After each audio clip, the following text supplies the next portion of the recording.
नमस्कार, मैं हूं पवन त्यागी। अयोध्या में भव्य राम जी का मंदिर बन रहा है। 22 जनवरी वो दिन है जो हिंदुओं को 550 साल की प्रतीक्षा के बाद देखने के लिए मिल रहा है। उस दिन अयोध्या के भव्य राम जी के मंदिर में उनकी मूर्ति को प्राण प्रतिष्ठित किया जाएगा और फिर वो भारत ही नहीं तो पूरी दुनिया का शक्ति का केंद्र बनेगा। जितने भी दुनिया में सनातनी रहते हैं वो सब इस प्रतीक्षा में हैं कि कब हम प्रभु श्री राम जी के साक्षात दर्शन कर पाएंगे, उस विग्रह के जिसके लिए हिंदुओं ने 550 साल के संघर्ष की गाथा लिखी है। लेकिन इस देश के राजनीतिक दल अपने प्लस माइनस देखते हुए और तुष्टीकरण के उसी पुराने पैटर्न पर चल रहे हैं जिसके कारण उन्होंने पिछले 75 साल राजनीति में शासन किया है। और कांग्रेस का तो वो इतिहास है कि जिसने इस देश के भारत माता के धर्म के आधार पर टुकड़े कर दिए और उसके बाद जो उन्हें करना चाहिए था कि जो बाकी हिंदू यहां बचे हैं, ये जो हिंदुस्तान बचा है, इस हिंदुस्तान में सनातनियों के लिए, हिंदुओं के लिए कम से कम जो घाव लगा है भारत माता के छतवृक्ष होने का, उस पर मरहम लगाते हैं। लेकिन कांग्रेस थी, उनको केवल मुस्लिम तुष्टीकरण करना था, केवल मुस्लिम वोटों की चिंता करनी थी। हिंदुओं को तो वो मूर्ख समझते हैं और हिंदू शायद मूर्ख है भी।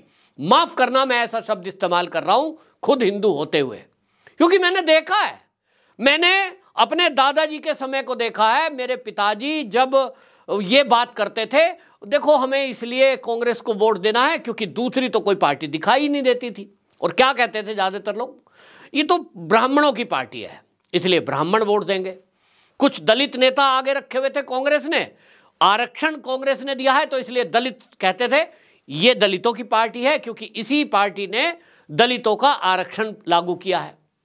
और मुसलमान तो इसलिए वोट देगा क्योंकि तुष्टीकरण अगर किसी ने किया है तो मुस्लिम लीग के बाद वो दूसरी पार्टी है कांग्रेस।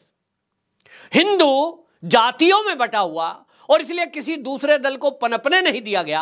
आज कांग्रेस की हालत यह है कि वो राम मंदिर के विरोध में खुलकर उतर गई है। चुनाव सर पर है लेकिन उसको चिंता केवल मुस्लिम वोट की है।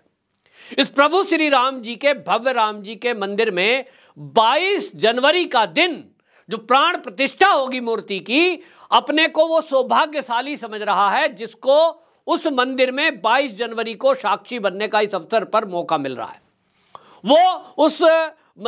वो ब्रेकिंग न्यूज में है, चाहे वो फिल्म स्टार हो, चाहे वो उद्योगपति हो, फिर चाहे वो साधु संत महात्मा हो, जिनको भी श्री राम जन्मभूमि का निमंत्रण पत्र मिल रहा है 22 जनवरी प्राण प्रतिष्ठा के दिन वहां उपस्थित होने का, प्रभु श्री राम जी के दर्शन करने का, वो अपने को धन्य समझता है और वो मीडिया में भी ब्रेकिंग न्यूज बनती है। लेकिन कांग्रेस उस प्राण प्रतिष्ठा कार्यक्रम का बहिष्कार कर चुकी है। उसकी घोषणा जयराम रमेश जो महासचिव है कांग्रेस के, उन्होंने कर दी है। वो लंबा चौड़ा उन्होंने बयान दिया है लेकिन सीधा सीधा सोनिया गांधी के इशारे पर यह हुआ है, ऐसा कहा जा रहा है। क्योंकि जो कांग्रेसी हैं वो ऑफ द रिकॉर्ड इस बात की बात करते हैं कि देखिए सोनिया के रहते वहां सनातनियों की बात करना वो हो ही नहीं सकता। कांग्रेस में क्रिश्चियनों के आप पक्ष की बात कर सकते हैं, मुसलमानों के पक्ष की बात कर सकते हैं, बाकी किसी धर्म की बात कर सकते हैं, लेकिन हिंदू के बारे में बात नहीं कर सकते, मैडम नाराज हो जाएगी। ये ऑफ द रिकॉर्ड बात बताते हैं। और इसीलिए जब ये बात चल रही थी कि कांग्रेस को निमंत्रण दिया जाएगा तो क्या होगा, तो कोई राजनीतिक विश्लेषक कई ये कह रहे थे कि देखिए 2024 का लोकसभा चुनाव सर पर है, कांग्रेस ऐसी मूर्खता तो नहीं करेगी कि वो कोई ना जाए। हाँ, सोनिया गांधी तो नहीं जाएगी, वो तो कट्टर है अपने धर्म के प्रति। और देखिए मैं ये कहता हूं कि वो राजनीति में है और इसलिए उनको सबका साथ रखना चाहिए, सब पर भरोसा करना चाहिए, सबको साथ लेकर चलने की बात करनी चाहिए। उम्मीद लगा रहे थे लोग कि साहब सोनिया बेशक ना जाए लेकिन वो मल्लिकार्जुन खड़गे को भेज सकती हैं और वो पार्टी का प्रतिनिधित्व करते हैं क्योंकि वो अध्यक्ष हैं। वो जो है जयराम रमेश को भेज सकती हैं, अधीर रंजन चौधरी को भेज सकती हैं, ऐसा लोग कयास लगा रहे थे। लेकिन जो हुआ है इसकी उम्मीद नहीं थी। जयराम रमेश ने बिल्कुल क्लियर कर दिया कि कांग्रेस का कोई भी लीडर उस कार्यक्रम में नहीं जाएगा। और दुख की बात देखिए और आश्चर्य की बात है कि वो कह रहे हैं वो आरएसएस का प्रोग्राम है, वो बीजेपी का प्रोग्राम है। भाई अगर आरएसएस का भी है मैं तो यह कहता हूं, क्या सोनिया गांधी, राहुल गांधी, प्रियंका गांधी वाड्रा क्या ये मंदिरों में नहीं जाते हैं? निश्चित रूप से जाएंगे। आप देखना कि जब चुनाव की बेला चलेगी, लोकसभा चुनाव की घोषणा हो जाएगी, ये मंदिर मंदिर जाएंगे। राहुल गांधी का महाकाल मंदिर में जाकर के उज्जैन में दंडवत प्रणाम, आपको याद होगा, ये दिखाता है मोदी की नकल करनी है, क्योंकि हिंदुओं को मूर्ख बनाकर हिंदुओं की वोट लेना है। पिछले 75 साल कांग्रेस ने यही तो किया है कि हम भी हिंदू हैं और हम भी कट्टर हिंदू हैं। और पिछले कुछ दिनों पहले राहुल गांधी अपना गोत्र बता रहे थे, जनेऊ के ऊपर कोट के ऊपर जनेऊ पहन रहे थे। हम तो साहब दत्तात्रेय ब्राह्मण हैं, ऐसा होता है ब्राह्मण। मंदिर की प्राण प्रतिष्ठा हो गई है, उस दिन आपको इनवाइट किया जा रहा है। अरे भाई, किसी के भी घर में धार्मिक अनुष्ठान हो, वो किसी दल का हो, अगर मेरे अड़ोस पड़ोस में, मेरी कोई मित्र मंडली में यदि कोई मुझे सम्मान से बुला रहा है, मेरे घर कथा है, हवन है, प्रवचन है, अनजान व्यक्ति के घर से भी अगर निमंत्रण आता है गली मोहल्ले में, वहां भी जाने का विधान है, क्योंकि आपको प्रभु ने बुलाया है। लेकिन आप प्रभु के उस प्रसाद को, प्रभु के उस आशीर्वाद को ठुकरा रहे हैं। तो कांग्रेस की दशा फिर क्या होगी, ये तो जनता तय करेगी। मैं बता ही चुका हूं, फिर से बता देता हूं कि कांग्रेस ने इस प्राण प्रतिष्ठा कार्यक्रम का बहिष्कार नहीं किया है। उसने इस देश के 140 करोड़ में से 120 करोड़ जो सनातनी हैं इस देश की आबादी में, उन 120 करोड़ सनातनियों का, हिंदुओं का अपमान किया है। अरे भाई, क्या जाता था, सोनिया गांधी ना जाए, वो हो सकता था कि मल्लिकार्जुन खड़गे को कह देती, भाई पार्टी अध्यक्ष हैं, अगर भाई भाजपा वाले या कोई भी अगर ये आपका देखना चाह रहे थे कि भाई आप करते क्या हैं और आप समझ रहे हैं कि बीजेपी इसको राजनीति कर रही है, फिर तो आपको जरूर जाना चाहिए था। अधीर रंजन चौधरी को भेज देते, मल्लिकार्जुन खड़गे को भेज देते, तो बीजेपी कम से कम कल को ये तो नहीं कहती कि जी आपको मंदिर के कार्यक्रम में, इतना भव्य कार्यक्रम था, ऐतिहासिक पल था देश के लिए, आप क्यों नहीं आए? तो आपका मुंह बंद करने के लिए आपके पास एक बात रहती। लेकिन आप देखिए, कांग्रेस को बिल्कुल स्पष्ट दिखाई देता है कि हिंदू तो मूर्ख है, वो तो उसको जाति में बटा हुआ है, वोट दे ही देगा। उसको तो हम फ्री की रेवड़ी बांटने की घोषणा करेंगे, 500 रुपए फ्री देंगे, महिलाओं को बस यात्रा कराएंगे, बिजली फ्री देंगे, वो बटे हुए कटे हुए हमारे को वोट दे देंगे। और मुस्लिम वोट हमें चाहिए, तो मुसलमान तभी खुश होगा जब हम हिंदुओं की उपेक्षा करेंगे, हिंदुओं का अपमान करेंगे और धार्मिक अनुष्ठानों का विरोध करेंगे। ये कांग्रेस है जिसने इस राम मंदिर को नहीं बनने दिया। देश की आजादी के बाद से ये नेहरू के जमाने से षड्यंत्र चलता रहा है। आपको एक घटना बताता हूं, जब जवाहरलाल नेहरू देश के प्रधानमंत्री थे, उन्होंने फैजाबाद के जो डीएम थे के नायर, उन के नायर को आपको बता दूं, वो आदेश दिया लिखित में कि रात के अंधेरे में राम जी की मूर्ति को हटा के वहां से कहीं फेंक दो, ताकि किस्सा ही खत्म हो जाए। फिर हम कहेंगे ये तो मस्जिद है। आपको बताएं कि वो केरल के रहने वाले डीएम के नायर, उनकी भगवान के प्रति आस्था थी। उन्होंने ये कह दिया, सीएम हो या पीएम, मैं ये गलत काम नहीं करूंगा। और उन्होंने, सोचिए, प्रधानमंत्री के आदेश को मानने से इनकार कर दिया और उसके बाद उसकी सजा दी गई, उनको सस्पेंड कर दिया गया। ये तथ्य हैं, पूरे ऐतिहासिक तथ्य हैं, आप गूगल पे जाकर देख सकते हैं। फिर वो कोर्ट गए, हाई कोर्ट गए, हाई कोर्ट ने उनकी जो सस्पेंशन था उसको गलत माना कि भाई अगर एक डीएम है उसको आप किस बेस पे सस्पेंड कर सकते हो, कि सीएम और पीएम का आदेश नहीं माना। वो अगर आदेश मानता है तो वो हिंदुओं की आस्था पे खिलवाड़ था, वो उनका गलत काम करने का इरादा नहीं है, नहीं कर रहे तो आप उनको इंसिस्ट नहीं कर सकते। और इसलिए उनको फिर बहाल कर दिया गया। वो बहाल हुए और घटना आपको बता दूं 22-23 दिसंबर 1949 की है। 47 में देश आजाद हुआ, जवाहरलाल नेहरू प्रधानमंत्री बने। 2 साल बाद जब उन पर जिम्मेदारी आई कि वो राम मंदिर की स्थापना करें, जो बाबर ने उस गुम्मद को तोड़ा था और वो उसको मस्जिद का आकार दिया था, उसको ठीक करें। लेकिन ठीक करने के बजाय नेहरू जी ने आदेश दे दिया डीएम को कि हिंदू लोग उस मंदिर की बात कर रहे हैं, मूर्ति की बात कर रहे हैं, तो इस मूर्ति को उठा के कहीं गायब कर दो। डीएम ने मानने से मना कर दिया। सोचिए कि अगर कोई वहां डीएम ऐसा होता कि जो नेहरू के दबाव में आ जाता और नेहरू की बात मान लेता, तो आज वहां वो विग्रह होता ही नहीं। फिर ये दावा भी हमारा शायद हल्का पड़ जाता कि साहब मूर्ति तो वहां ही नहीं, वो तो मस्जिद ही है। और ये कांग्रेसी सिद्ध करने में लगे हुए थे। कपिल सिब्बल जैसे बड़े बड़े ने वहां वकील पूरी फौज खड़ी करके रखते थे कोर्ट में, और वो बाकायदा सिद्ध करने में लगे थे कि राम जी का तो कोई अस्तित्व है ही नहीं। सोचिए कांग्रेस की षड्यंत्र और साजिश। और आज वो इस निमंत्रण को मना कर रहे हैं, वो दिखा रहा है कि उनको केवल मुस्लिम वोट चाहिए। तो मैं हिंदुओं से एक आह्वान करना चाहता हूं इस वीडियो के माध्यम से, कांग्रेस को जो करना है उसने कर दिया। उसके कर्म भी नहीं है ऐसे कि वो प्रभु श्री राम जी के सामने वहां से कोई कांग्रेसी जाए।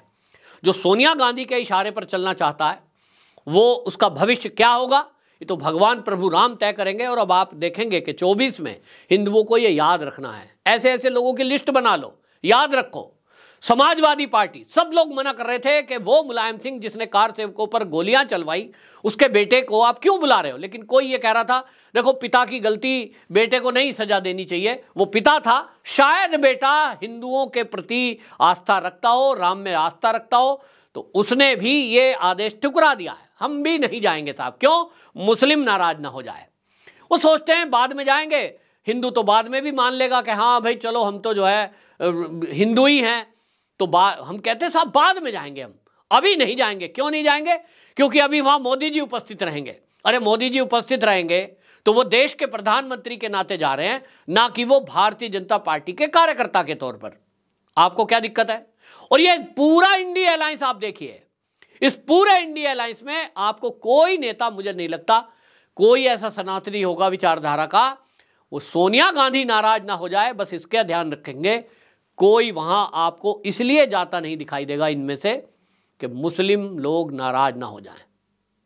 अब हिंदुओं के ऊपर है कि वो इसी तरह मूर्ख बनकर, जातियों में बंटकर ऐसी ही पार्टी को वोट देता रहेगा जो हमेशा सनातनियों के विरुद्ध रही है, हिंदू धर्म के विरुद्ध रही है और देवी देवताओं का अपमान करती रही है, या फिर उस प्रधानमंत्री को तीसरी बार फिर से प्रधानमंत्री बनाएगा जिन्होंने लगभग 8 ऐसे ही बड़े तीर्थों का विकास किया है और उसकी परियोजना पर अरबों रुपए केंद्र के खर्च किए हैं। जैसा श्री राम जन्मभूमि का है ऐसे ही आप देखिए महाकाल लोक, चाहे काशी है, फिर चाहे आप देखेंगे कि आप बद्रीनाथ है, केदारनाथ है, और इस तरह से लगभग 8 बड़े तीर्थों का विकास केंद्र सरकार ने किया है। अब निर्णय करने का समय आ गया है। 2-4 महीने बाद चुनाव होगा और तब इस बात को आपको ध्यान देना है कि किस पार्टी ने क्या व्यवहार हिंदुओं के लिए और सनातनियों के लिए किया था। तो ये एक तरह से अच्छा ही हुआ कि चुनाव के जस्ट पहले ये फैसला आ रहा है। हालांकि मैं कांग्रेस का आपको मैं संदेश सुनाना चाहता हूं, जो संदेश जो है बहाना बनाकर इन्होंने दिया है, और वो जयराम रमेश का बयान आपको मैं बताऊंगा। ये जयराम रमेश क्या कह रहे हैं? जयराम रमेश कह रहे हैं लेटर लिखते हुए, भगवान राम की पूजा करोड़ों भारतीय करते हैं, धर्म मनुष्य का व्यक्तिगत विषय होता है, लेकिन बीजेपी और आरएसएस ने वर्षों से अयोध्या में राम मंदिर को एक राजनीतिक परियोजना बना दिया है। भाई क्यों ना हो, आपने तो राम मंदिर के लिए कुछ किया नहीं। आपको किसने मना करा था कांग्रेसियों को कि आप भी राम जन्मभूमि में कुछ सहयोग करते? जब कार सेवा के लिए लोग जा रहे थे वो तो किसी पार्टी से नहीं थे, ऐसा तो नहीं कि केवल बीजेपी वाले गए थे, कांग्रेसी भी जाते हैं उसमें। लेकिन आप बीजेपी को कह रहे हैं क्योंकि भारतीय जनता पार्टी के नेताओं ने तो खुलकर सीधा नारा लगाया कि हम सौगंध राम की खाते हैं, मंदिर वहीं बनाएंगे। आपने भी अगर यह नारा लगाया होता, आपने बिना लड़ाई झगड़े के, जब प्रधानमंत्री नेहरू बने थे, फिर इंदिरा थी, भैया बना देते, किसने मना करा था? तो आपको आज हिंदू सनातनी सब कह रहे होते, कांग्रेस को वोट देते, भाजपा आती ही ना, मोदी आते ही नहीं। अब आगे लिखते हैं, स्पष्ट है कि अर्धनिर्मित मंदिर का उद्घाटन केवल चुनावी लाभ उठाने के लिए किया जा रहा है। अब ये जयराम रमेश की बुद्धि देख लो, ये कह रहा है अर्धनिर्मित मंदिर का उद्घाटन हो रहा है। किसने कहा इनको कि मंदिर अधूरा है? अरे भाई उसके आसपास का जो एरिया है, कहीं पेड़ लगना है, कहीं फुलवारी लगनी है, कहीं पार्क डेवलप होना है, कोई वहां बैठने के लिए कोई चीज निर्माण होना है, वहां 10-15 मंदिर देवी देवताओं की मूर्तियां और रहेंगी, वो 26 तक होगा। लेकिन जो राम जी की प्राण प्रतिष्ठा जहां होगी वो मंदिर तो पूरा हो चुका, केवल और केवल फिनिशिंग का काम चल रहा है। उसमें कुछ पत्थर हैं, उनकी रगड़ाई, घिसाई, पुताई, ये सब चल रहा है। इनको किसने कहा? मेरे पास तो फोटो है, मेरा एक्स पोस्ट देख ले जयराम रमेश, मैंने तो कब का डाल दिया आज के एक हफ्ते पहले उसके अंदर वो सीढ़ियां भी हटा ली गई, बल्लियां भी हटा दी गई हैं लोहे वाली, जिनके जरिए ऊपर चढ़कर कारीगर जो है उसमें कारीगरी कर रहे थे छत की। अब तो फाइनल टच दिया जा रहा है, ये ज्ञान दे रहे हैं, ये झूठ फैला रहे हैं। देखिए, तो ये कहते हैं 2019 के माननीय सर्वोच्च न्यायालय के निर्णय को स्वीकार करते हुए एवं लोगों की आस्था के सम्मान में मल्लिकार्जुन खड़गे, सोनिया गांधी। अब बताइए, सर्वोच्च न्यायालय का यहाँ कहाँ से स्वीकार करते हुए क्या आ गया? सर्वोच्च न्यायालय ने क्या ये कहा है कि आप केवल एक धर्म के लोगों के रोजा इफ्तियार पार्टी में जाइए, लेकिन आप जो है मंदिर में मत जाइए? ये कहाँ कहा है? तो खैर, कुल मिलाकर ये जो है इसको आरएसएस और बीजेपी का बताकर निमंत्रण को अस्वीकार करते हैं।